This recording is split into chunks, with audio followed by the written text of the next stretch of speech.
بسم اللہ الرحمن الرحیم۔ السلام علیکم۔ آج جو موضوع ہم زیر بحث لائیں گے وہ ہے socio economic foundation of education. Socio یعنی کہ سوشل سے مراد لیا جاتا ہے،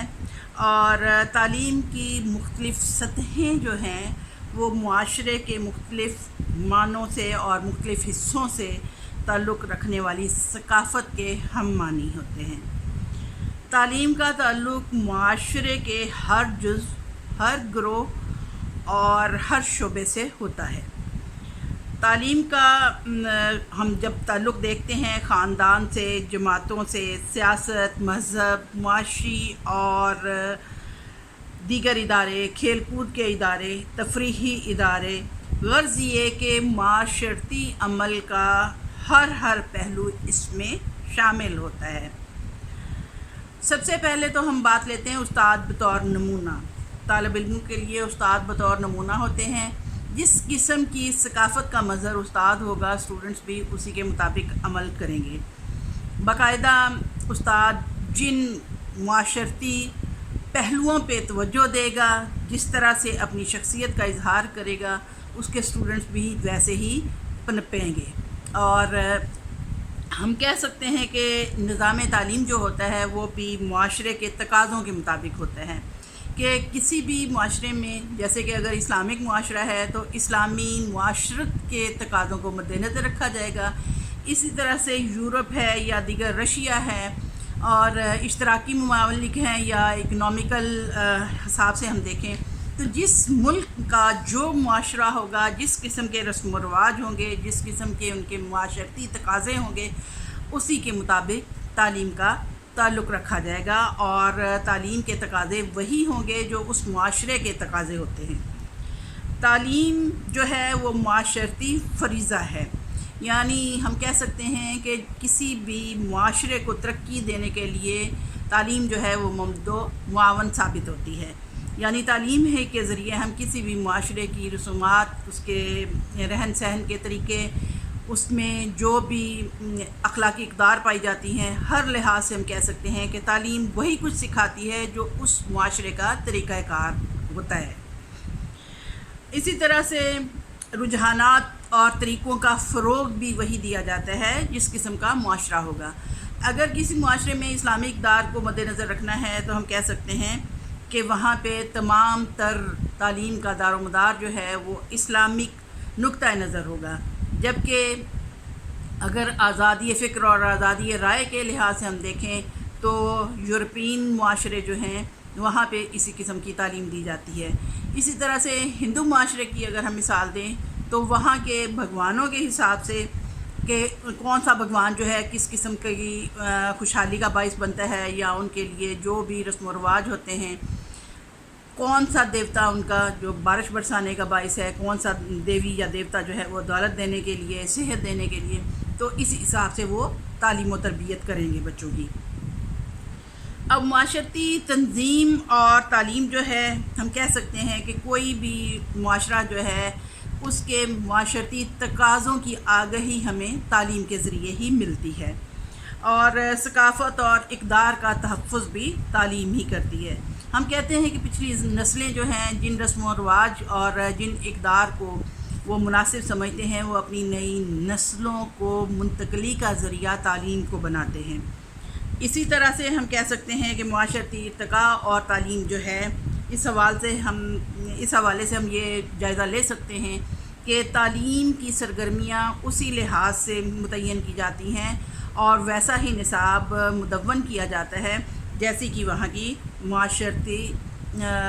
رسم و رواج ہوں یا ارتقاء پانا ہے، ترقی دینی ہے کسی معاشرے کو۔ مثال کے طور پہ بچیوں کی تعلیم کے حوالے سے ہم اگر کہیں تو ان کے لیے سرگرمیاں جو ہیں وہی رکھی جائیں گی جن کا تعین اور معاشرے کا مستقبل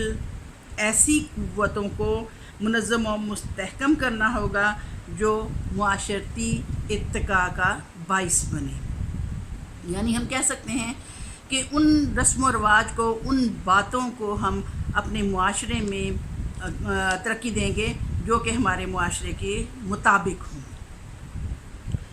پھر معاشرے کے اغراض و مقاصد اور تعلیم جو ہے یہ فطری رجحانات کے پیش نظر ہم اعمال و افعال کا رخ متعین کرتے ہیں۔ مثال کے طور پہ ہم ایک اسلامی معاشرے کے فرد ہیں تو ہم یہاں پہ یقیناً مساوات اور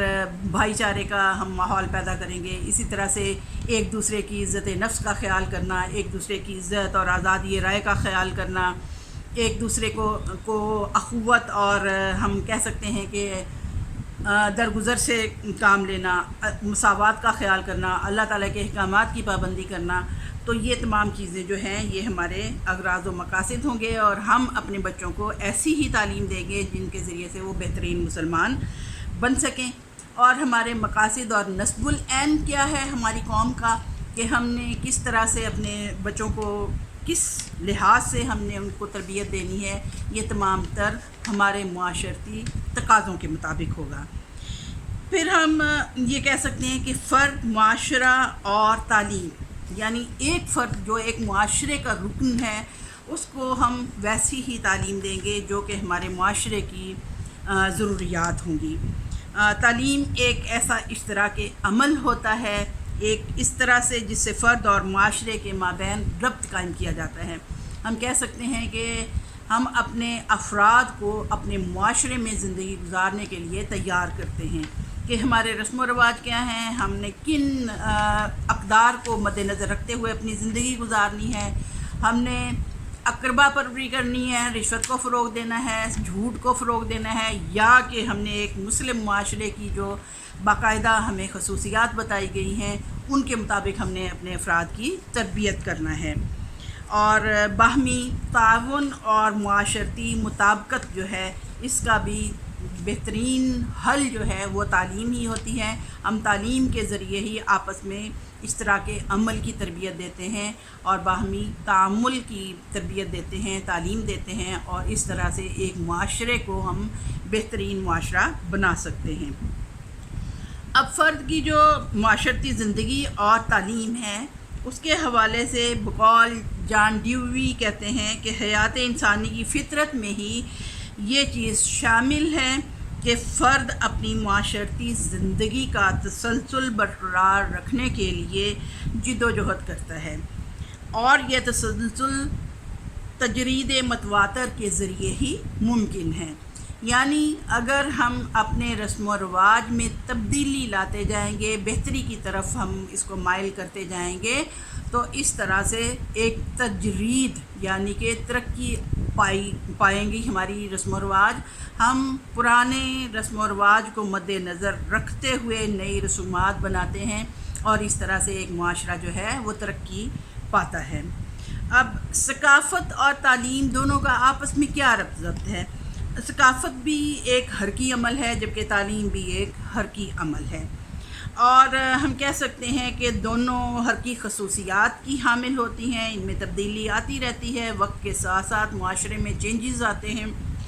اسی طرح سے تعلیم کا مقصد جو ہے وہ کیا ہے؟ ثقافتی ہم آہنگی پیدا کرنا ہوتا ہے۔ ایک ثقافت، ایک معاشرے کے رہنے والے جس طرح سے زندگی گزارتے ہیں ان کا آپس میں ربط ضبط قائم کرنا تعلیم کی ذمہ داری ہے۔